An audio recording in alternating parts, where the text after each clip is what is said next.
He recruited me and coached me at Auburn. Eons ago. Coached me for 2 years and then left. And he went to Maryland. And he went to Cal. He's been there ever since. Doing okay, I'd say. I'd say he's doing all right. He's doing about as well as I thought he would do when he got to Cal. Welcome to Social Kick. I'm Bryan Lundquist. He's Dr. John Mullen. We got a partial crew because Luke Paddington is doing his thing with family over the holidays, but filling in the man, my former coach, Cal head coach, Dave Durden. Good to see you, man. How's it going? It's going well. It's going well. I hope you guys had a good holidays. We're spending our holidays up here in Colorado Springs with a good group. So we're day 3 into it, and no complaints so far. Everyone's doing well, staying healthy. You know, we scheduled this podcast for today, and then I realized, and I don't know if this is me channeling trauma from my college years, is today David Marsh's birthday? It is. Happy birthday, David Marsh. Happy birthday. You know Marsh. what the set would be? I mean, I don't know. David's getting up there, so it would be a lot of 100s and 200s right now. What was the one? What one stood out to you on his kind of his birthday set, if there was? Yeah, right. So if anybody doesn't know, the famous thing we always used to do at Auburn was David's birthday fell during Christmas training. So if a coach's birthday is then, there was always something relative to how many years he was old. And when my freshman year, he was 47. So I'll let everybody else do the math on how old he is now. But the one that stands out to me actually preceded my time at Auburn, and it like tormented me and scared the shit out of me so much that I was actually really scared before going on Christmas training my freshman year. And so what I heard was the set was 46 150s long course, and you had to hold 10 seconds better than your best 200. So let's say a 200 butterflyer is a 200, then they needed to be holding 150 or better for 150s for 46 of them. And then if you didn't make the time, then you had to repeat it. And so I heard horror stories of, like, I don't know, Demaray and some other people doing like 70 150s because they didn't achieve the goal time on 46 of them. So they just kept going and going. Yeah, that's a good one. One of my favorite ones that I heard, and it's hard, like as I get older, to think back and really remember all the different ones. And so this was like you, Bryan. I didn't participate in this one, but it's one that I remember because of the stories. I think it was right when he turned 40, and they had a couple of French athletes come in. Romy was one of them. Romy Barnier came in, and it was 4200s, and it was positioned as it's 4200s fast, right? And obviously you can't go 4200s fast from the jump. It's just impossible. Physiologically, it's impossible, right? Right. So, but what Romy heard was 4200s fast. So 200 fast, right? So he goes out. He's killing all these guys on the first one and on the second one and the third one. And, he touches on the fourth one. He's way ahead. And he's like, feeling good. And then he's looking around and everyone drops down and goes another one. So he drops down and goes another one and kind of is staying with the group. By the time he got to number 6, he was toast. He was at the back of the lane and barely making the interval because he just went 4 really fast ones on a relatively tight interval and was just he was dunzo and then had to just stay at the back of the lane for the next 25, 30 of them because it was hurting so much. Now I may have gotten that story a little bit wrong. It may have been 100s, but I remember him telling the story that, man, are these guys any good? Like I thought I was good. I'm like way ahead of them. And, come to find out after 4 of them, it was 40. So yeah, that was an introduction to David's birthday set for him. That sounds like the kind of thing that, masters coaches write up, on the board. And I think that any former elite swimmer is probably peeved by the way too liberal use of the word fast. Right. Those of us who have done sprint workouts at a Dave Durden level understand. Yeah, fast means fast. Okay. Yeah, exactly. That's one of my wishes for 2026. Is can we all agree that fast means fast, and we no longer use the word fast when it doesn't actually mean that I want you to go all out. Right. It does get overused a lot. I mean, especially as as we have athletes that come in from different programs, and you have to really define what the different terminology we're using.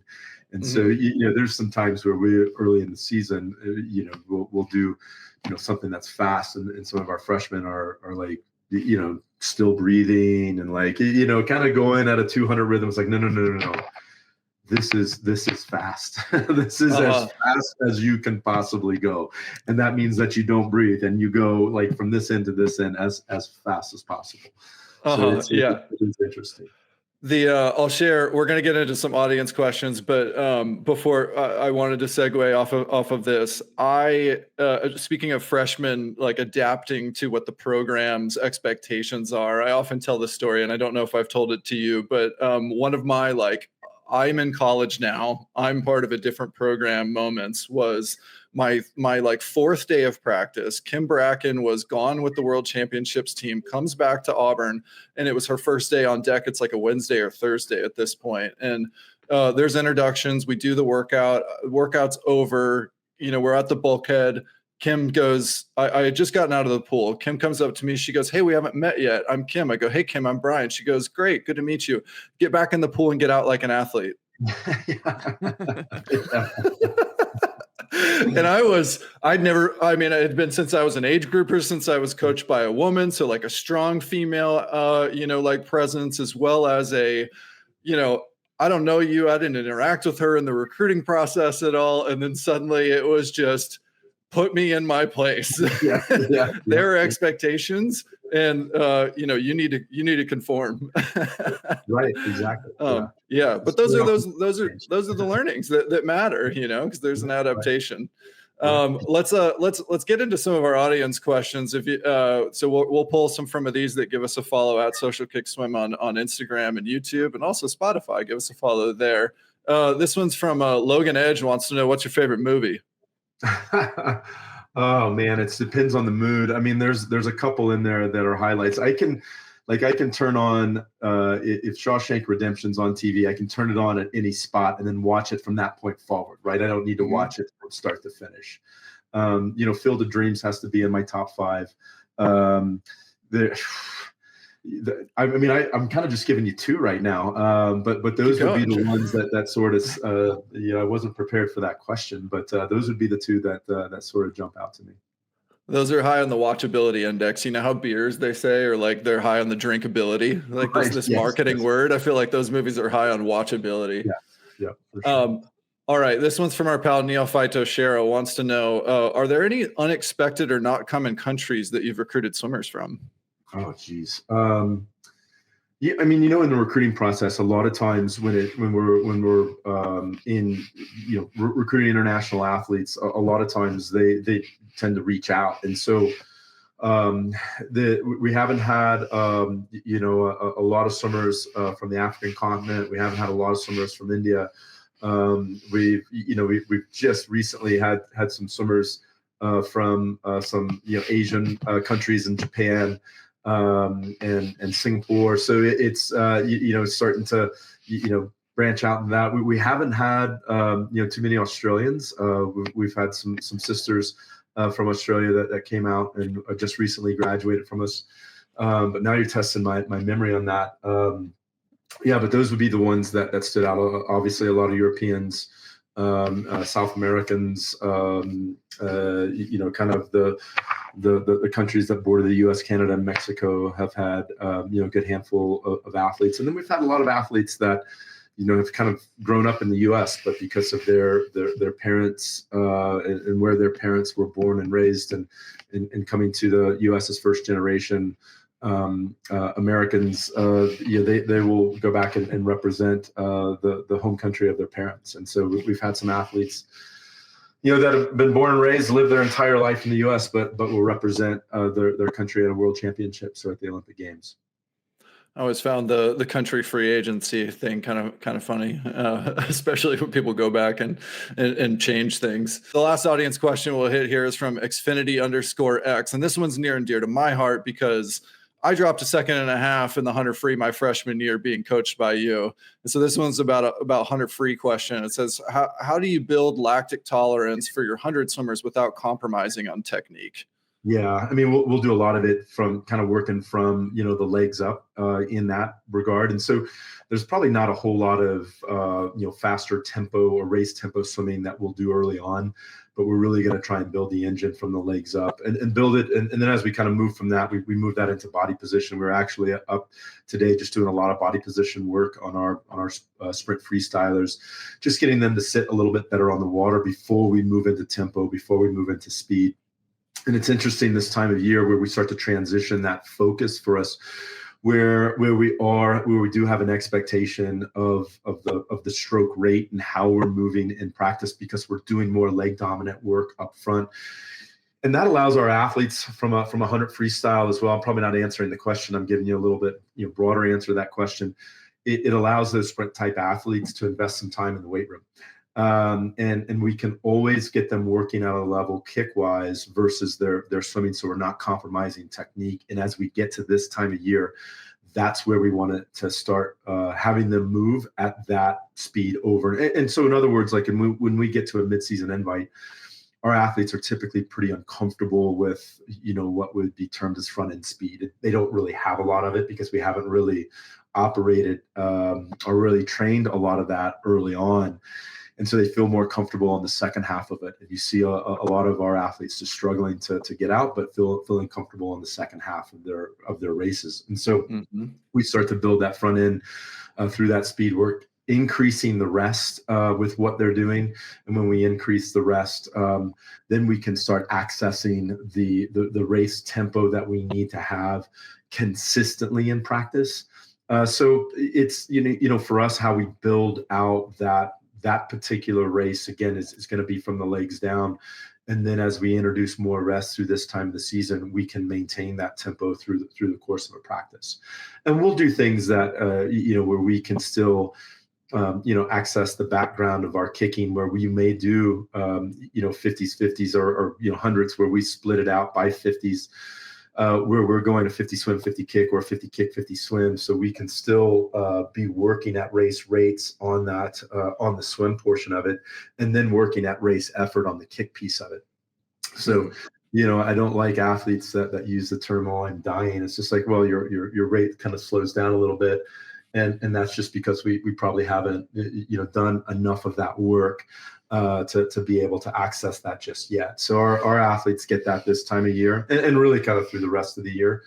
So they get that from the January through August timeframe, whereas we're spending a little more time August through December working on some things outside of the water, and then, for lack of better words, just kicking fast. And we feel like we can access that level of intensity through the legs more consistently for them, rather than doing it through the swim piece of it. And then we slowly build in the swim piece of it, slowly increase the rest for the swim piece of it, so they can start accessing the rate more consistently throughout the course of the January through August timeframe. You mentioned body position. What are some things you look for in body position for your sprinters? And do you have any drills or techniques that help out with those that are getting too low in the water, especially when they start to fatigue? Yeah, shoulders through hips, right? Shoulders, almost like shoulders through feet, right? That we want to make sure that that's up on the water. I look at lower back position a lot. So when we're kicking, we're looking at lower back position. And so, some of our athletes will kick with a snorkel or we'll kick without a board just to get that position in. We don't want to see, the shoulders high, the lower back low, and then it sort of bows out and then it comes back up with the feet being high. So we want to make sure that we're, really rigid, shoulders through hips or shoulders through feet up on the water. We were playing around with different things today. With kind of buoyancy, changing around, that buoyancy positions with kickboards and buoys, putting buoys at the ankles, going from skull, just general kind of high elbow skull into a little kind of short underwater recovery work, and then building that into the swim, and we don't want to see anything change in terms of body position. It's easy to get in that body position if you're doing some light kick, or even if you're doing some light sculling. Then we want to add some of the swim movements to it to make sure that we're staying there, and then add some of the swim movements at speed. So we finished up today with doing some assisted cord work, making sure that position was staying consistent as we were going from literally just dragging our athletes at an assisted cord in that position, then adding a little bit of kick, then adding kick to swim, then adding the swim to full speed swim. So just trying to build that out so that position is maintaining, so they're not changing all of a sudden. If we're kind of doing gliding, for lack of better words, and we're assisted pulling them on that glide, and that's a position, then a lot of athletes, as they start swimming, will all of a sudden kind of come up, that lower back arches, and they're not moving in the position that we want. So we want to see them kind of stay in that position as they go from glide to kick to swim. And again, that's just my philosophy on it, and we really try and emphasize that. And because we do a lot of kick work up in the beginning part of the year, we really try and emphasize that position early on. And we'll go from kick to body position, skull to swim. So a lot of our swimming early on in the season is a little bit more body position awareness, rather than, hey, we're trying to go fast. We're trying to break out a watch, and we've been up here in Colorado Springs for 3 days, and I think my watches are still in the backpack, right? I'm not necessarily looking at a 50. I'm looking at position. I don't care, about the time. I care about how they look. And so, and that mirrors a lot of what we're doing in the early part of the season. Like I usually, as we get to October, maybe even the middle of October, I've got to start for my watches. Like, okay, where are they? Where did I put them? Because we're looking at position and looking at effort. And a lot of times when you're kicking, you can kind of see effort. But and then we slowly add and build out the kind of the swim side of things. Dave, I wonder about, it seems like there's a lot of talk lately about, formats in the college season. Yep. And we see there's a lot of teams who over the last 5 years or so have started swimming really fast throughout the year. And there are some people talking about how that's better for the sport to have more competition and more consistently fast, to mirror kind of what we see in mainstream sports, so that the season matters. And if the season's going to matter in swimming, then we better see fast swimming throughout. But do you think that that's good for long-term high-end performance? Because what you're describing still seems like the longer-term vision on a season plan versus what we hear maybe some other programs doing. Yeah, I mean, I don't know if it's good or bad for our sport, right? I wish I could look into the crystal ball and say, yeah, this is a good thing for us. I mean, I think when our athletes sit down, and I sit down with them, and we talk about goals, very early on, and we, if we want to dig into the time goals that they have, usually those time goals are associated, and the goals that they have are associated with NC2A swimming, or with elite level international swimming, whether that be the Olympic Games or Olympic trials. And so I try as best I can as a coach to make sure that I'm helping them achieve those goals in those moments in time. And, and I think there's other coaches that will look at it differently than me and say, well, we're going to swim fast all the time in order to achieve those goals at an NC2A meet, or at a conference meet, or at Olympic trials, or at Olympic Games. And that's great. And they may have that, system sort of down. I know the one time that we not emphasized, but we did structure the season, and this was coming out of COVID. And so it's, I pause when I say this, only because it's never one thing that sort of predicates the results at the end of the year. It's never one thing, but this was one thing that we did different.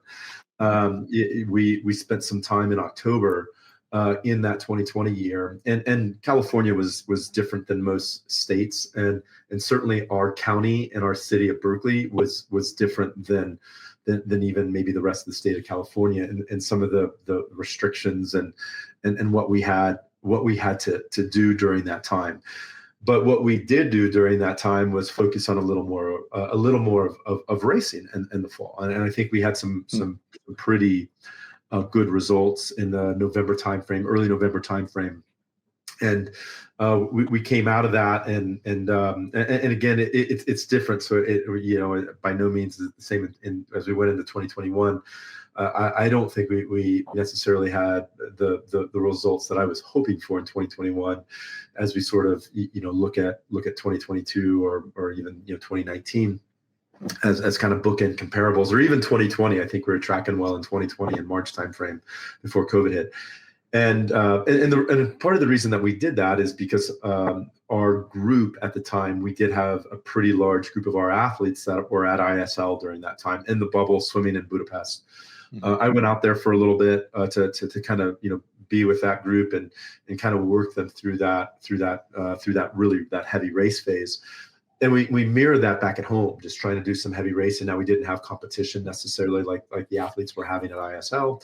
But we did some different competitions, and I laugh at it because Roman Willits was our volunteer assistant at that point in time, and put together a pretty interesting spreadsheet. So we were trying to replicate some ISL style racing back home with our athletes and putting them into different teams, and all of them had some different team names. Some are repeatable, some we can't repeat. And it was, and we had different, we had some traditional racing, but we also had things that were, maybe non-traditional, that were, kicking races or kick swim races. And honestly, just trying to create some entertainment for our athletes that were out of the racing realm from March all the way through. Really, we didn't have competition until November, right? So we had a pretty long time without racing. And so we were trying to create some race type environment, trying to create some pressure, trying to create some excitement, trying to create some intensity for our athletes back home to race, while our athletes out at ISL were getting that. So, and frankly, Bryan, I didn't have enough time and nor enough experience to do it. In other words, we just did it one time. We didn't come back to it. And I think, if I were to come back into it and really spent time in investing racing fast in the fall, and made that a priority for us. There's some things that we would definitely do different in our structure. And for us right now, we didn't do a whole lot. I mean, our heart rate with our athletes were relatively low the whole month of September. And it stays that way, pretty consistently from year to year. And then we really start, training as we get. I talk about bringing my watches out in October. Anytime you start bringing your watches out, then all of a sudden athletes start, swimming faster. So we're putting a premium and a priority on some other things. But as we get to October, November, we look at that 8 to 9 week period as a pretty heavy training period. So I would have to change things up and really think about it. And trust me, it's on my mind, obviously, as we go and talking about ISL, talking about, CSL, the College Swim League. We're a program that expressed our letter of interest in that, and would want to invest in that and do it, because I do think that's good for our sport. I do think there is a model there that really people can follow. If you want to get on linear TV versus just the streaming side of it, and where you have swim fans that are watching, you want to get the casual fan watching. It's easier to identify, okay, this team is racing this team. And even though there's, maybe 4 teams that are racing, it follows very closely to, what gymnastics does when they have, 4 teams at a meet. You can kind of follow, okay, who's winning this competition. Right. So I tend to like that format. And I tend to like the dual meet format. If we want to really kind of move our sport forward, it's easier to follow. I mean, I watch I have no real interest in the sport of volleyball, right? But watching the NC2A tournament and then subsequently the NC2A championship on TV, I found myself watching it because it's a national championship and it's a collegiate national championship, and I don't have a dog in the fight between A&M and Kentucky, but it was just interesting to watch, right? And that was because it's one team versus another competing for a national title, and so ours is hard to follow. It's a 4-day meet. Points are distributed out through 16 places, and you can have a swimmer in a program win an event but you can have 3 athletes from a different program in that same event. And if the casual person is watching, it's like, well, why are those 3 athletes like celebrating? It's like, well, they just outscored the person that won the event. So it's a hard concept to follow, and especially if you're trying to do it over the course of 4 days. It needs to be a TV show. It needs to be 90 minutes and something that's easy to follow and entertaining. I mean, that's what sports is now, a TV show. And so, I think I always joke that dual meets are like, whose line is it anyway? Everything's made up and the points don't matter. Yeah, exactly. And it's hard. I mean, if we do, move away from our championship meet format and moved into more of a bracket type format, then it can be easier to follow. If you can have a national championship between 2 teams, you're going to attract, maybe the casual viewer that it's like, okay, I can follow this. Wait, what is this? It's going to be an hour and 20 minutes. Yeah. Awesome. That's great. That's good. Let's watch it, and put the races that, are going to have, certainly I don't want to say the entertainment type races, but you're trying to fit the order of events in a tight window is really, and I feel like we're making a step, right? I'm not a fan of eliminating B finals, but we're making a step to try and make this presentation tighter. And that's great. And the more that we can make it tighter, and I like the inclusivity of it. I mean, you can easily, have a bracket type format and include teams and programs from outside the Power Four that can make the NC2A swimming tournament. And then all of a sudden it's like, okay, ADs are getting are seeing the value in having swimming and really having a conference champion. It's like, okay, they qualified for NC2As at that point in time. So that would be great. I mean, rather than be individual, it's like you need to get the team into that. So that's really, I feel like is the steps that we're making. I know we can't do it in one big step, but I'm hoping those are the steps that we're making to make this a presentable sport to watch at the NC2A level, where it's wonderfully presented at the Olympic level, right? It's a great hour watch, it's a great hour show. And at the Olympics, you're ping-ponging between different sports, so you come back and you can watch it. And again, the Olympics is very much a TV show. It's a sporting event, but they bill it as a TV show and how they present it. So that's where we need to go as a sport, in my opinion. And I feel like we're making the steps to do that. That was a lot of talking by me without. I don't even know a lot what to the unpack question there, was. but it was good. It was good with ISL coming back, CSL. But I want to hear a ridiculous bear swim league story back in that 2020, 2021. What was the weirdest event or thing that you guys put together to get people racing and having a good time? I can imagine like a monofin 75. Well, I mean, we definitely had. Shoot, man, I'm trying to think exactly what we had. We didn't have a monofin race. We had. I guess that's the fin swim league, right? That's we had some. We definitely had some kicking events in that race. I feel like we did have some skins events in that race, and it was a good combination of, if I can recall correctly, a good combination of some short course yards and long course meters events. It was fun, just to send and have a kind of have a draft and have our athletes know the different events and start selecting guys to based on some strengths. And so I think every team has an athlete that is an amazing kicker that can certainly kick beyond the level of their swimming. Everyone in their team, certainly has athletes that can kick at a level and then obviously swim at that same level. But every so often, the programs have this person that, oh my God, this person is an amazing kicker. So, it's fun to kind of work through that. I try not to think about those days too often because it nearly killed me. I feel like we were, Bay Area during COVID was a little tight. Yeah. We were about 8 hours on the deck and just trying to run different groups. And then, I can remember just, we would have, 2 morning practices. because of our numbers. And so we would do a morning, and then 30 minutes later I'd go to another pool and run that practice, and then have about 2 hours, and then go to go to one pool, run that practice, come back to the other pool, run that practice. And it was like, whew. And to be honest with you too, I mean, it was the challenge of that, and it was the challenge of trying to figure out the Olympic Games and that.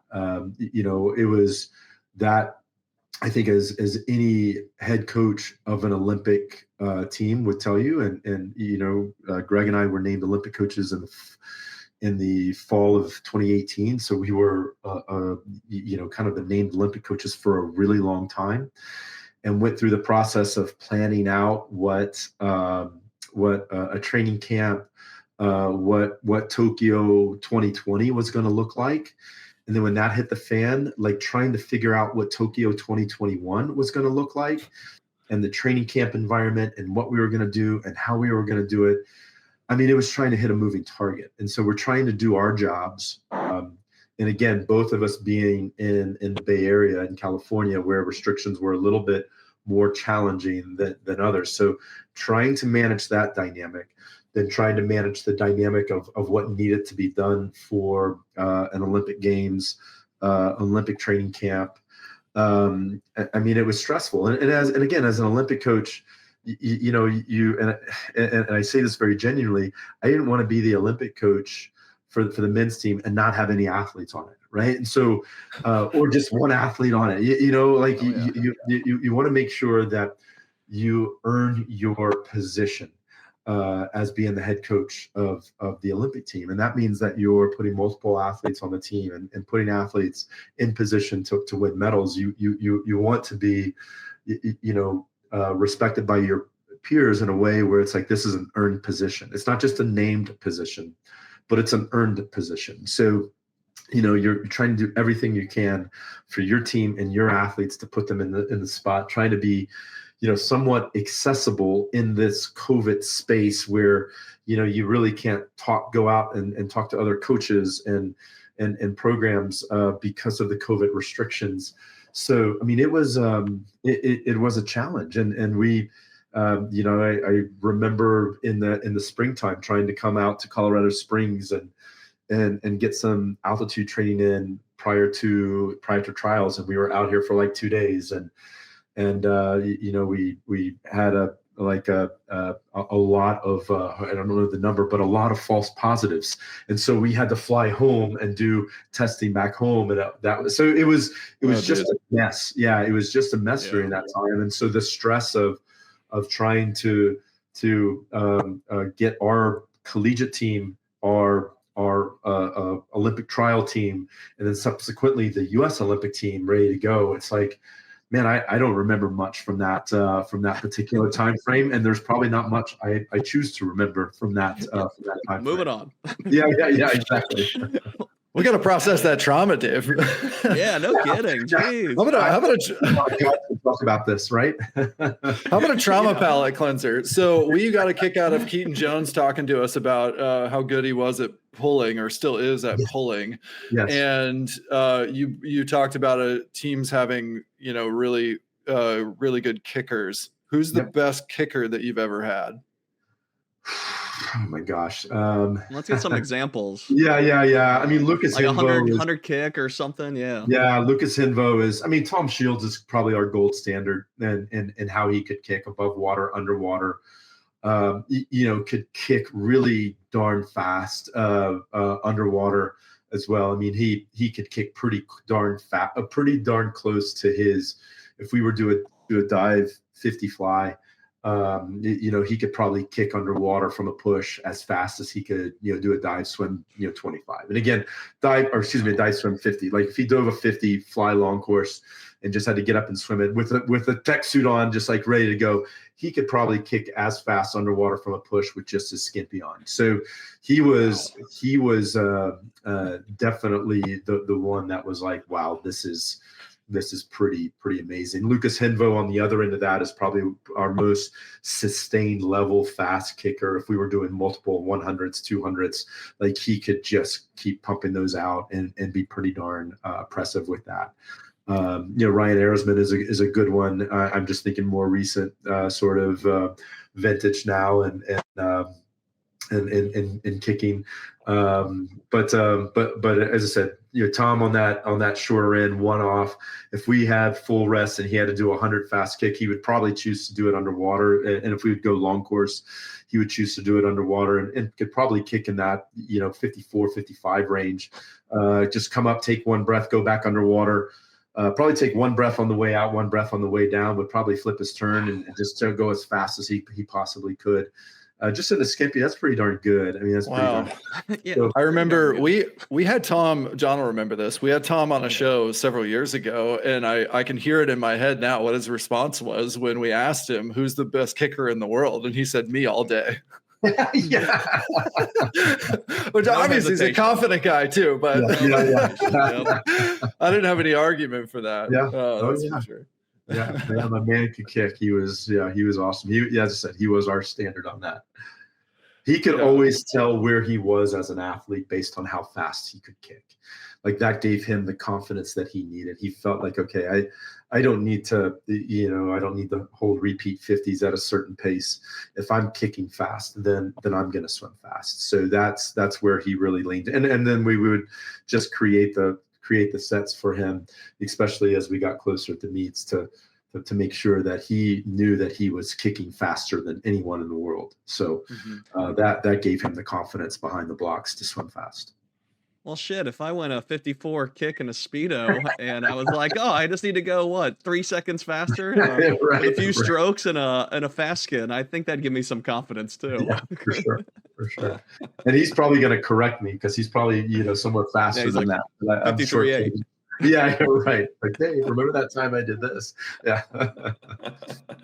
Dave, how is recruiting changed with NIL? And it depends who I ask on a pool deck.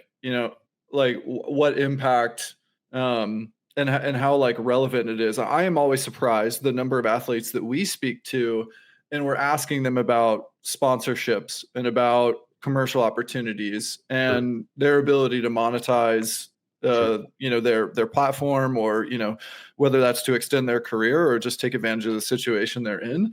And I'm surprised by sort of the lack of broad thought on where they think their opportunities are. It always seems like they're much more limited from the athlete's perspective than I think that there actually might be.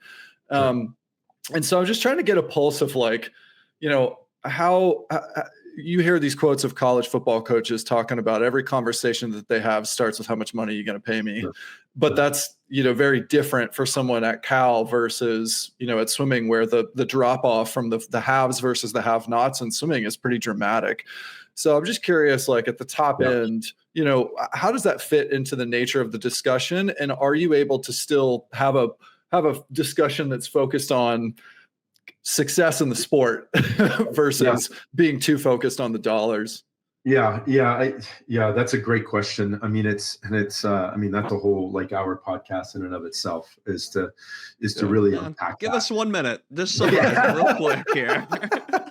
John, I've been talking for 40 minutes here. How can I give you 1 minute, right? Come on. Yeah, I'm wondering the same thing. No. Well, let me say it this way. This podcast has been going on for 40 minutes and I've talked for 35 of it. You want me to talk for a minute on this? Come on.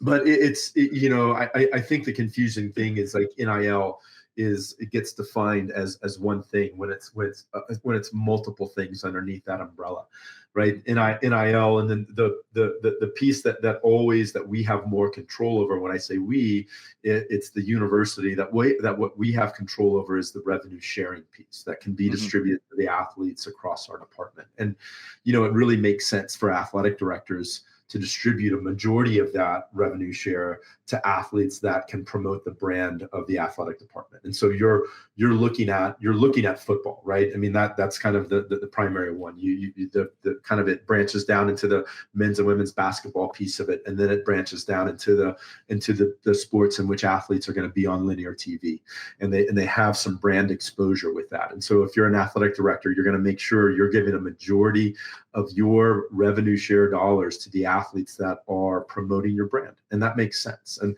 we're just not on TV, so we're going to get a smaller majority of that.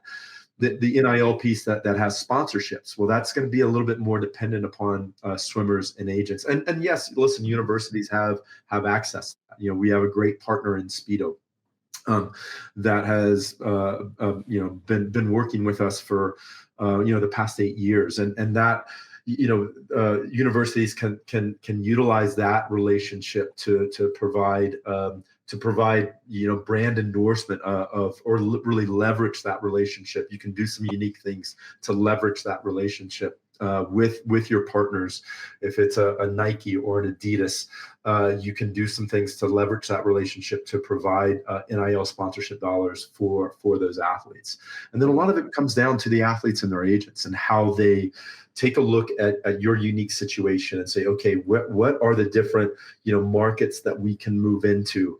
What is your social media footprint? If you're not on social media, or if you have 4 followers and 4 posts over the last 2 years, you don't have a presence. There's a company's not going to look at that and be like, oh yeah, there's a lot of value in this individual and me sponsoring this person because I know we're going to get a lot of brand exposure.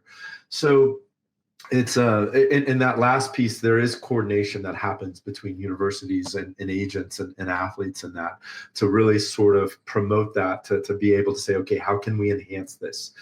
It has nothing to do in some cases with how fast you swim.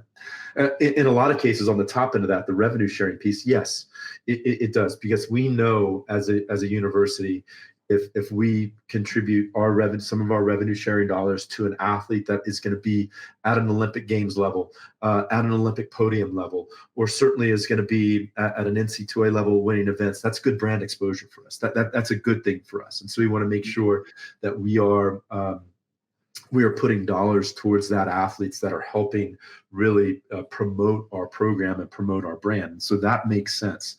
But there's sometimes, you're going to have the athletes that are further down on your roster that may have a bigger social media presence that can actually get bigger NIL deals than the athletes that are producing more points at the NC2A level. So it is kind of this upside down logic of, if you spend more time creating a personality, creating a brand, then you may get more followers, and therefore you may have more brand recognition than someone that's at the top of the event. So I say this in a very loving way. We had Kyle Millis that swam for us.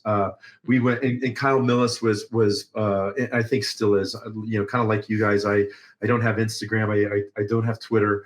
I don't have any social media piece. I'm just not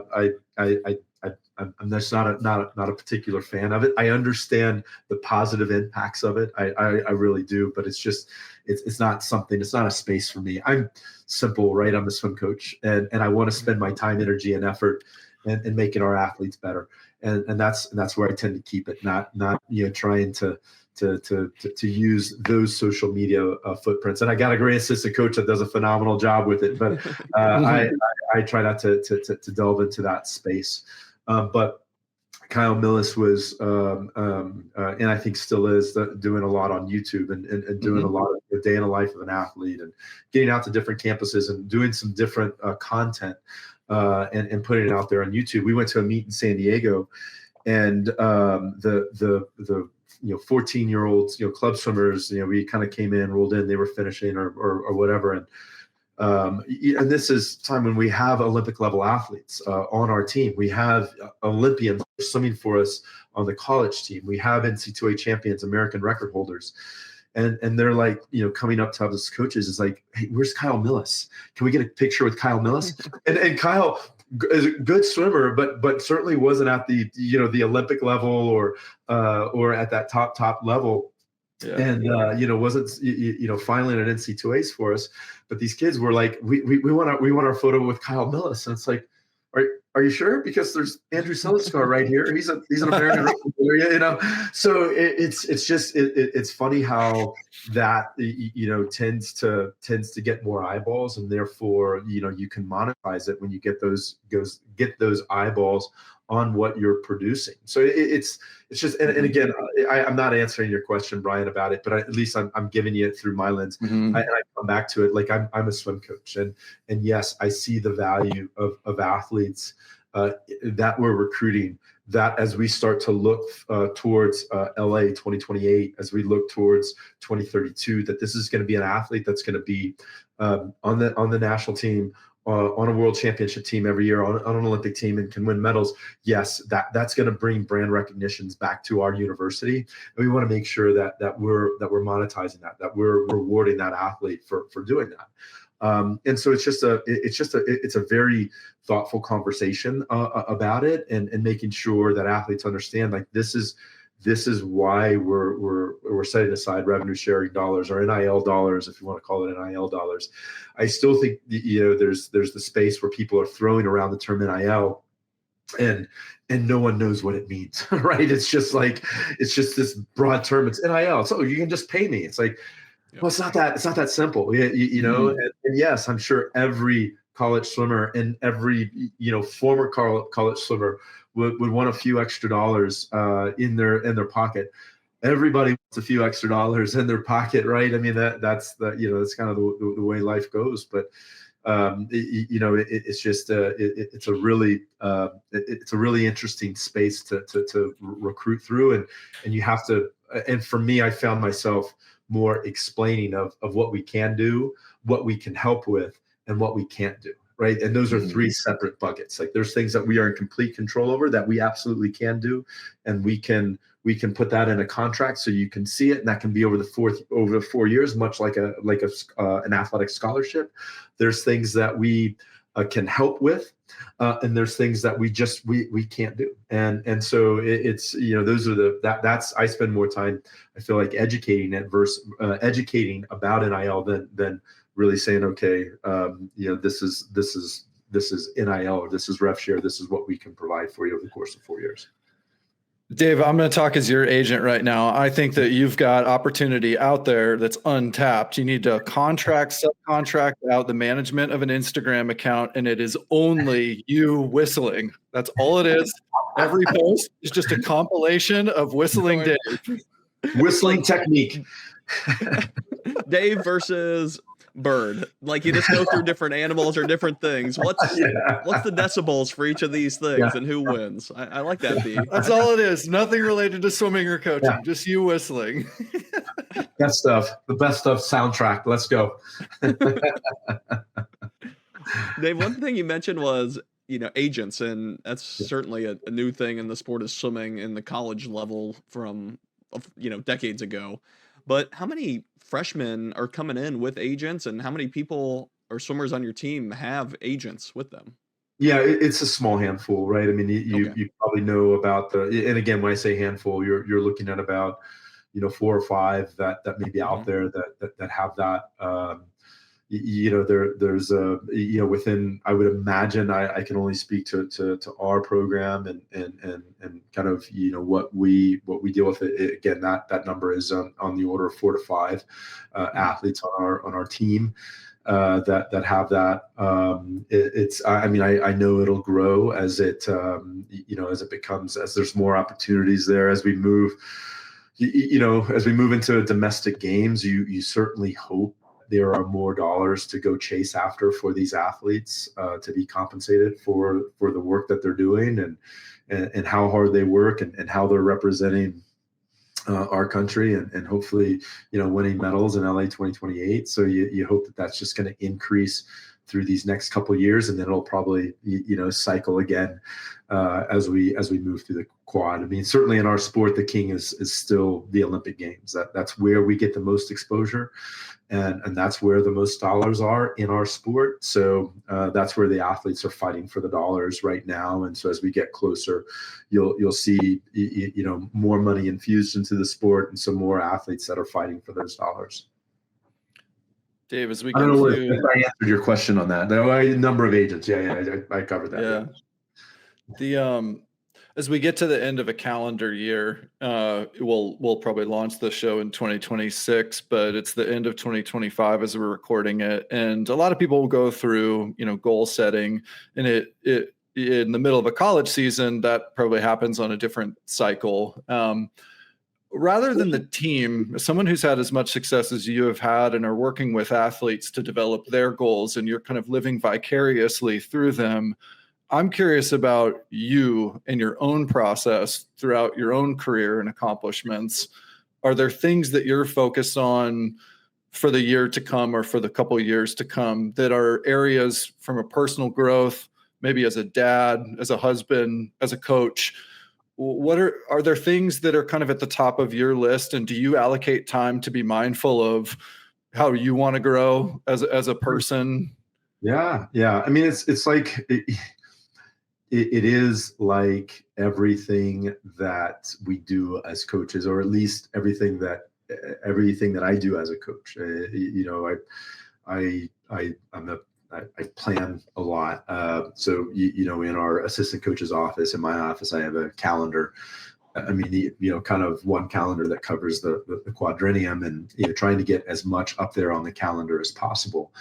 But when you talk about the personal things, my kids are 15 and 16, getting ready to turn 16 and 17, and starting to look at the college process. And so my growth personally is trying to match them, help match them with the right school based on their talents. Both of them play sports. My son Jack is a cross country runner, which is strange in and of itself because they're on a completely different recruiting cycle. Right. And he's a longer distance runner than a shorter distance runner. And so, when you look at it cross country in high school, that's a 5K. He runs track. The furthest event that he runs is a 3,200. And coaches tend to look at the 1,600 and the 3,200 times on a track to see how they want to recruit their cross country team, which would be, to me, like the equivalent of, looking at someone's 200 and 500 time and then trying to recruit them as a miler. It's just like, it's so weird for me. But, so I'm working with that. My daughter as a soccer player. And so trying to work through that process with them, forcing them to do things that they don't necessarily want to do. Like right now during this vacation time, my daughter doesn't have, soccer, but really kind of forcing her to do some personal training with her high school coach. It's just like, it's like, I know you don't want to do, but this is something that you need to do.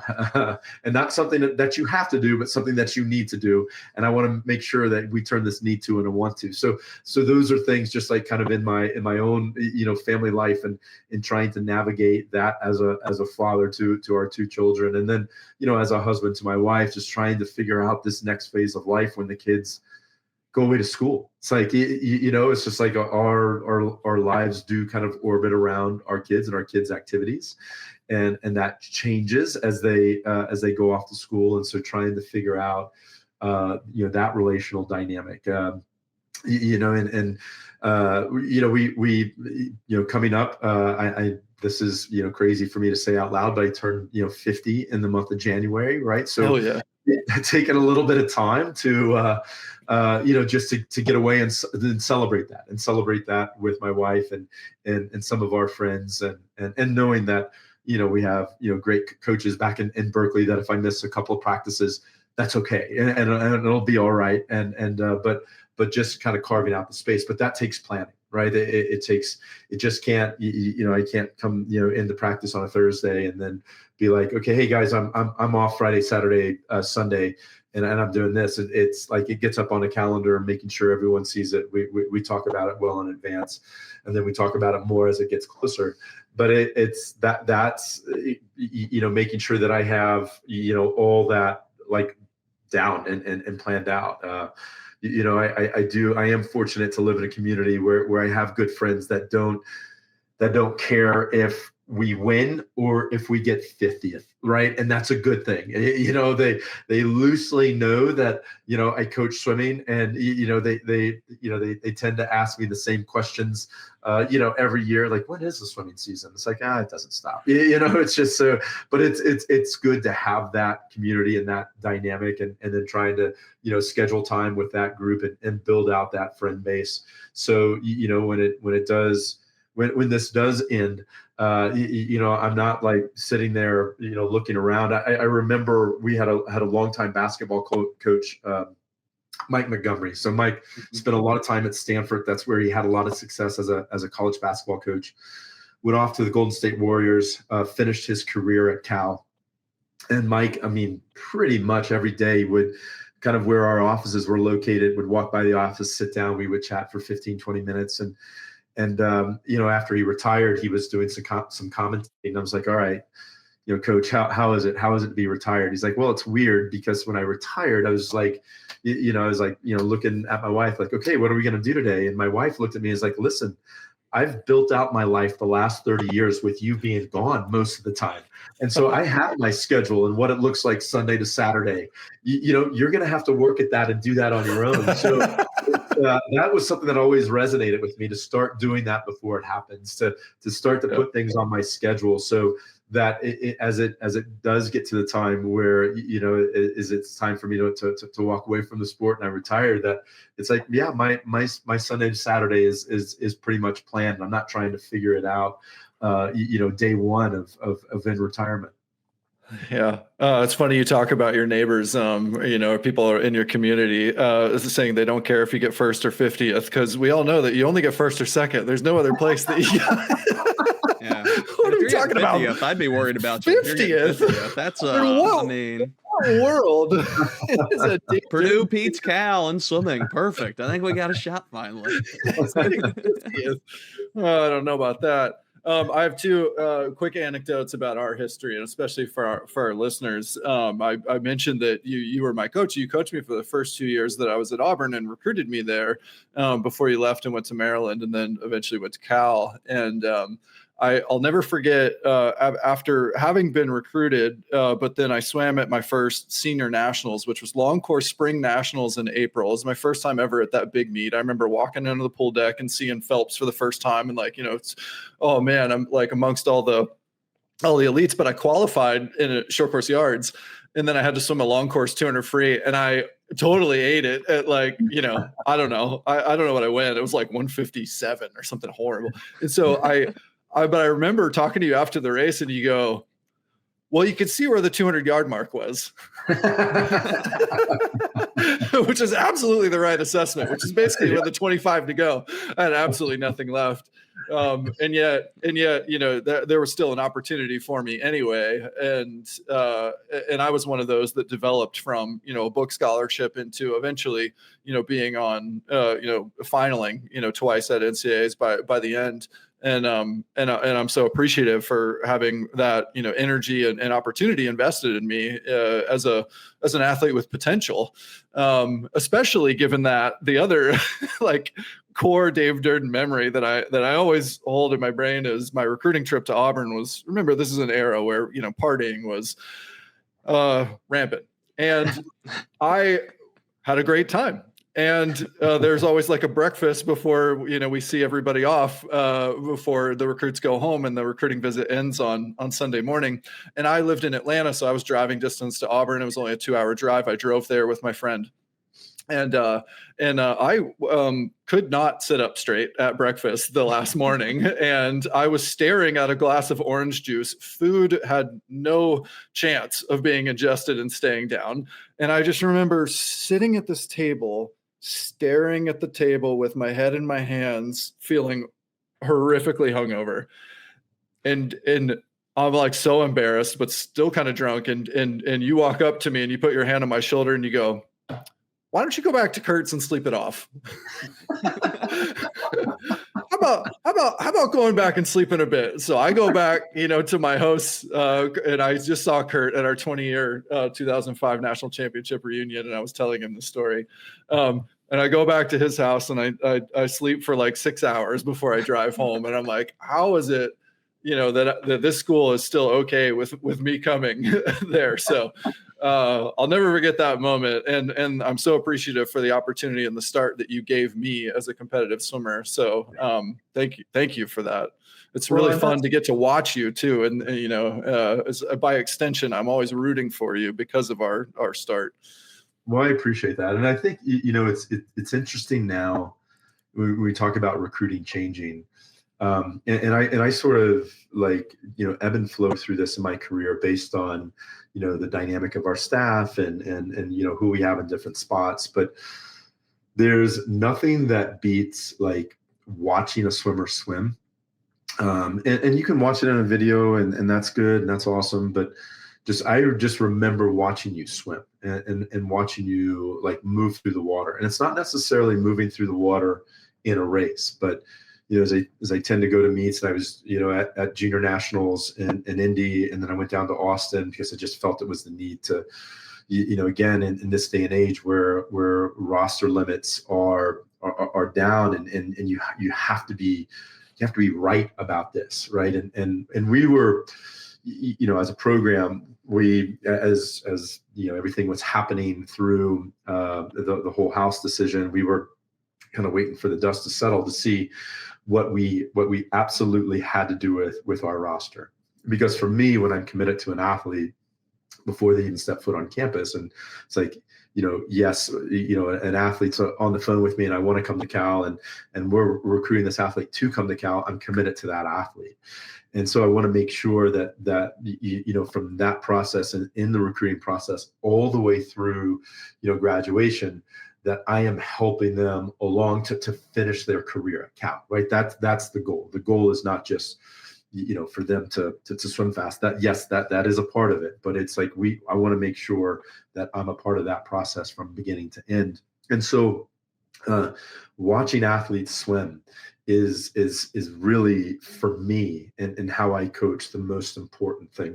There's athletes that can have amazing times, but there's athletes that may not necessarily have the times yet where they are right now, but you see how they move through the water is one where it's like, this is an athlete that's going to swim extremely fast.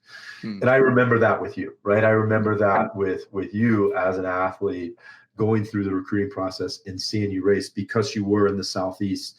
There's a lot of times when we were at meets and just making it a point to watch you swim, not only in a race, but just watch you swim, kind of warm up and warm down. And that's like, okay, that's how he moves in the water is something that at least I felt like I can coach to be really, really fast. And a lot of times we get caught up in recruiting rankings and all this. And sometimes it's great that we do it, right? There's positives with it. I don't want to talk about the negatives of it. There's positives of it, but a lot of times, like, there's athletes that they shouldn't be ranked where they are just because of the kind of who they are as an athlete, so to speak. So and I get why why things go that way. But for me, like, actually, again, kind of almost keeping watch and pocket and not looking at a scoreboard. But if you had to watch people in a workout without having a watch on, it's like, okay, like you should be able to like say, these are the ones that I can coach because of how they move in the water. So it's kind of one of those things that I feel like it's an art that we're coming back to. In a way, just because you are a little bit more, you have to be right in what you do, and I'm not saying that we weren't one that would recruit 15 swimmers in a class every year and then just let it kind of parse down. We do a good job of retaining our athletes through the course of their time, but it's really interesting that you talk about your recruiting process through your lens, because through my lens was I wasn't looking necessarily. Obviously, you have to have certain times on the page right, in order to get in the door. But I was looking at you as an athlete in the water, and certainly not as a hungover 18-year-old sitting out of I was looking at you as an athlete in the water, right? And that is what stood out to me about you as a swimmer. So, and thank you for proving me right on that. I'm better and better through that. So it was awesome. I think you've proved a lot of people right through the years, and I think it takes not only the right process and the right mindset and the work ethic and everything, but there is a skill to being able to identify that talent, and then to have the confidence that you can develop that talent as well as follow through and develop that talent. and you've proven to be able to do all of those things, which is just, really special to watch and to have been a part of. Dave, we got a few rapid fire questions and we'll let you go. All right, let's go. What's the hardest race? How do I do rapid fire on this? Judging by the answers to the questions that you have been asking, give me a second. Like, is it 10 seconds or what? What am I looking at? 5 seconds? Look, no restrictions, man. Do it as you please. I would say it's pretty rare that we get through rapid with every one being a one-word answer. So take with it what you will. But what's the hardest race in swimming? 400 IM. Olympic gold or world record? Olympic gold. If there was a world whistling championships, would you contend for the title? I would win it every year. If we polled your athletes about your top catchphrases or sayings, what's one phrase that they would all tell us? Oh my God. Oh man, that's not a rapid fire one. Shoot. I think it would depend on the year. Poof. I'll give you a suggestion. I'll give you one. Yeah, Bryan's got one, I think.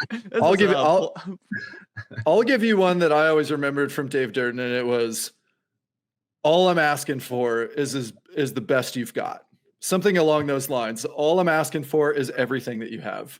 And I always found that like phrasing to be so powerful, and I can't let. How can I respond to that? I have to give you my best. That's all I'm asking for is everything you have. I don't know if you still say that, but I remember you saying that to me. Yeah, there's always some version of that, right? It's like, all I'm asking for is 15 meters. It's like there's always some version of that, right? All I'm asking for is 150. There's some version of that in everything. All I'm asking for is one effort. All I'm asking for is there's some version of that that goes on. Definitely weekly. I was going to say daily, but it's not daily, but definitely weekly. There's some version of that. For sure. Who is one recruit who got away, or an athlete that you always wanted to coach, but you never had the opportunity to coach? Oh my gosh. Well, I would have loved to have coached Caesar. So he didn't get away, but I recruited him to Auburn, and that late summer, I left to go to Maryland. I would have loved to have coached him. I coached him up on English that year, so you're welcome for that. Boom. He had not passed the TOEFL at that point when he arrived, and I remember I remember everything that he said at the time. I'd say, "Caesar, how's everything going?" And he'd go, "Okay, Bryan." Yeah, that's all he knew how to say. Okay, Bryan. All right. What's one song that you're most likely to sing at karaoke?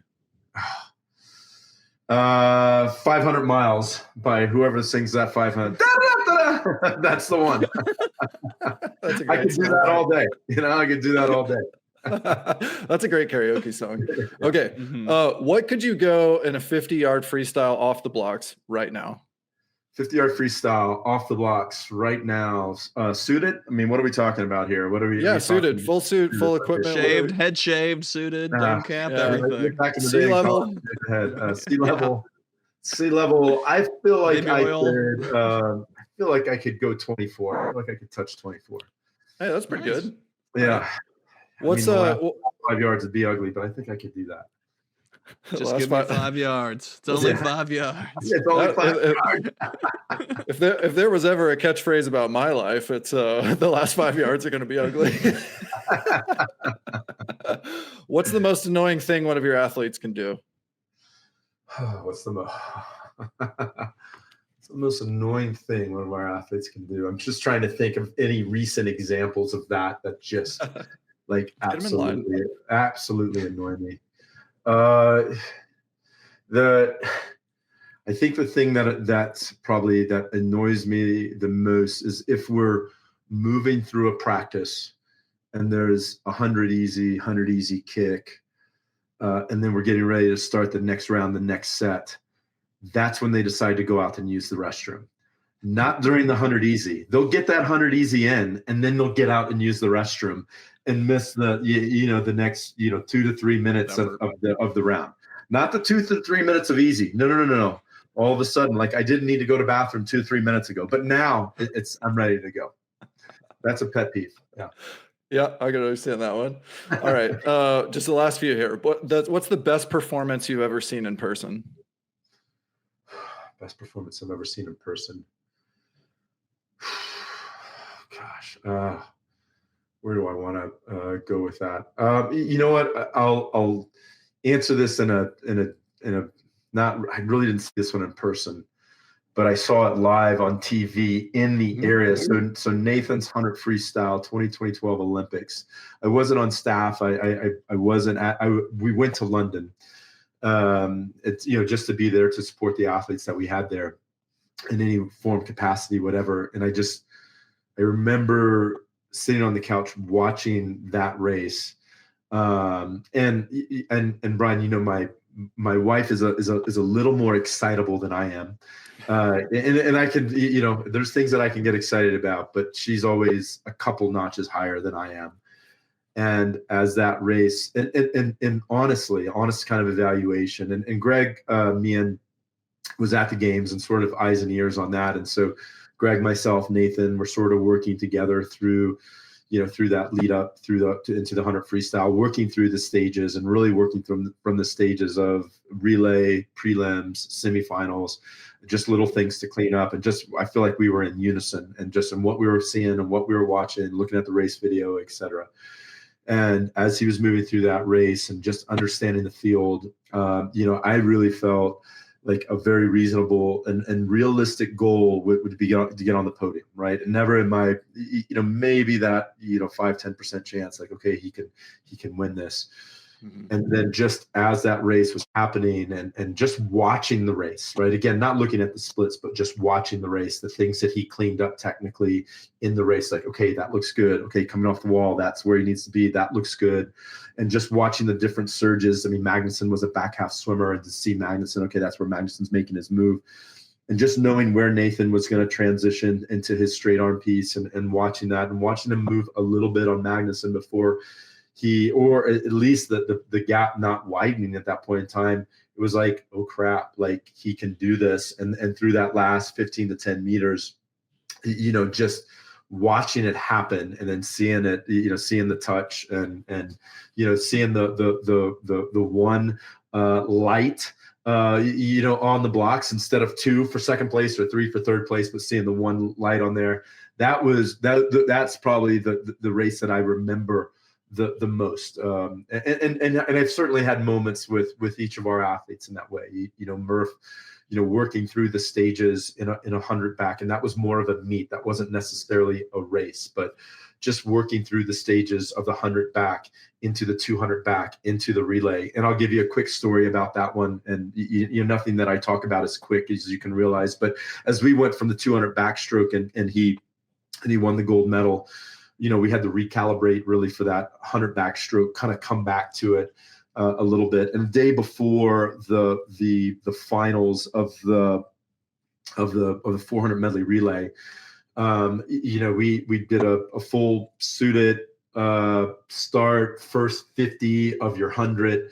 And realize Murph is out in that 25 low range, and that's really where he kind of needed to be in order to have the time that he felt like he could have at the Olympics. And so so 25 low is really kind of that first 50 time. He was out. He did that first 50, and talking about trying to put the watch away, right? He did that first 50 and hit the wall and came off. He was 27.5.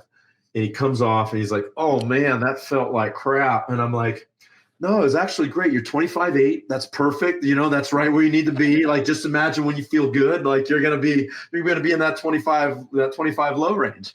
And so, it just kind of swam off easy and it was perfect. And it's like, luckily we had no video on it. Now, if you take video on it and you send it to the athletes, they're going to time themselves on it. So It was just like that. It was that great moment of like, oh my God, that was so slow. I know he's going to be faster than that, but it's like, I certainly can't tell him 27.5 at this point in time. So, oh my gosh, the mind games. Cool. That's good. Sometimes those decisions you've got to make. Yeah, exactly. All right. Our audience loves sets. What's the hardest set that you've ever done or given? Hardest set I've done or given. Oh gosh.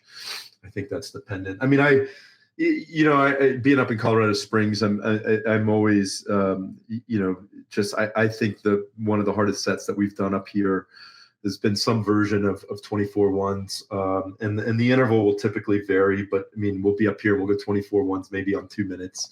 And I say this now, not knowing when this airs and knowing that maybe some of our swimmers on our team will listen to this. We're probably not going to do that, but I tend to recall it as 24 100s on 130, where we went to two best average. I can't say fast, two best average, right? Two best, yeah. Two best average, one easy. And so you do the math on that. That's a lot of 100s fast. I tend to recall our backstrokers doing that set. That was kind of in that 14, 15, 16 era. And that was a set that Yuri had kind of given our middle distance athletes. And I was like, Yuri, this is going to be really hard. Halfway knowing like, man, this can crash and burn, or they can be successful through it. And I remember it was a incredibly hard set. And they did and sets are not necessarily what's written on the page. It's the athletes in the water that drive the set, right? So 24 100s on 130 could be relatively easy based on the athletes that you have in the water. But the athletes that we had in the water at that time were really driving the effort in the set and really driving the performance that they were having. And it was just something that stood out. So again, it's not the set per se, it's the people in the water that drive the effort level that happens. And as we come up here too, I mean, we do this at least once, but we do sort of athlete led sets. And so where they write the sets up, and invariably they will write the workout harder than what I intended it to be. So we have to adjust the next couple days after it. But it's awesome to see them challenge themselves. So it's never, that's why I come back to, it's never the set, right? It's the people in the water that drive the effort level amongst each other. And that's a little bit of why I like them at least taking a day to write a set. It's like, write something that you feel that you may not be able to accomplish, like just bordering that line of, okay, it can be successful, or I'm just going to crash and burn. It's going to be extremely hard. And they always will put it in that range, which is cool to see. But how they do it, it's usually one person, one or two people in a group that's writing that, but they sit down and discuss as a group, like, okay, this is what we're going to do. And they get feedback, they get buy-in. So they walk in the door, they know it's going to be extremely hard. They get buy-in from everybody. And those are some of my favorite practices to coach. It's not a practice that I've written. It's not a set that I write. I mean, it's a set that they've written, but those are some of my favorite practices to coach, because they're trying to push themselves to that little boundary that's like, man, this is going to be really hard if we execute this as it is on paper. All right. For those 24 100s, what's someone like Murphy or someone holding that you remember? Yeah, I'd have to go back and really kind of think about that. I mean, up here, they were cooking on that. I mean, they were I want to say like they were in that 58 to 59 range pretty darn consistently through that. On 130s, pretty darn good through that at altitude, and especially as they were getting to the back end of that and they were holding that. Again, if you ask Murph, he'll probably say, no, Dave, I was faster. I was 56. But, and again, you're like, whose watch? My watch? Yeah, I know. A 2-second buffer? Yeah, exactly.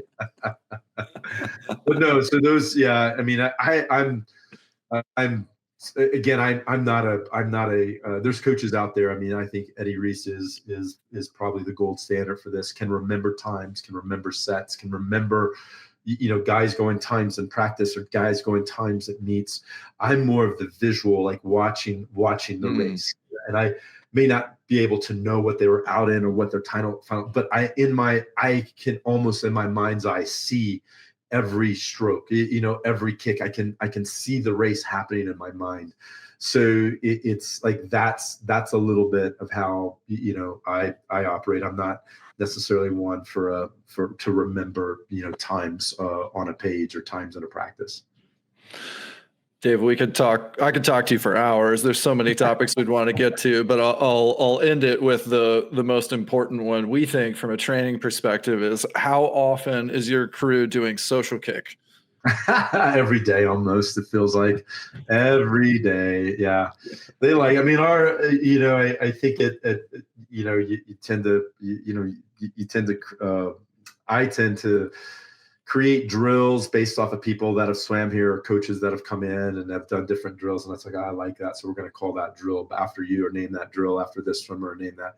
So we have one of our swimmers, Michael Petridis, swimmer that came out to us from Hawaii. The Big Mike special is 444. So 400, 444, 400, 100s, 450s, right? And then a 200 social kick. So that was always the Big Mike special. Hell yeah. And I didn't have to write up 444, right? And 200 social kick. It was easier to put me, it's like just put up Big Mike and then just start writing the workout underneath that. So they knew exactly what that was. Oh yeah. Shout out to Big Mike then.